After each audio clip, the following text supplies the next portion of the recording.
Yvan Attal, philosophe de canapé et expert géopolitique de salon. Yvan Attal, ce monument d'intelligence stratégique, ce génie du vivre ensemble, cette conscience politique affûtée comme une cuillère en plastique. Chaque fois qu'il ouvre la bouche sur la Palestine, c'est un peu comme si BHL avait fusionné avec Hanouna. Le vide abyssal, mais avec des poses sérieuses. Monsieur Attal, comédien et réalisateur à ses heures perdues, et elles sont visiblement nombreuses, s'improvise penseur du conflit israélo-palestinien avec la finesse d'un bulldozer dans un champ de roses. Ses analyses, un gloubi-boulga émotionnel trempé dans l'arrogance, saupoudré de mauvaise foi, le tout servi avec la voix tremblante du mec qui croit encore que dénoncer un peuple en souffrance, c'est être un résistant.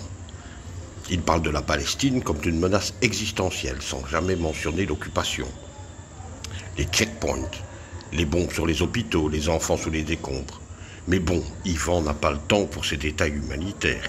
Lui, il voit grand, il défend la démocratie, comprenez, celle qui bombarde au nom du bien. Et quand on l'écoute, on se demande sérieusement, c'est un sketch? C'est du second degré? Ou il croit vraiment que soutenir un peuple colonisé, c'est de l'antisémitisme? À ce niveau d'absurdité, on ne parle plus d'aveuglement, mais de cécité volontaire enrobée de suffisance. Alors non, Yvan, désolé, mais on ne t'applaudira pas sur ce coup-là pour ton courage. Prendre la défense des puissants, c'est le contraire du courage. Ton vernis de moraliste craque, et derrière on découvre juste un homme paresseux, mal informé et étrangement fier de l'être. À croire que certains préfèrent jouer les victimes éternelles pour éviter d'ouvrir les yeux sur les vrais.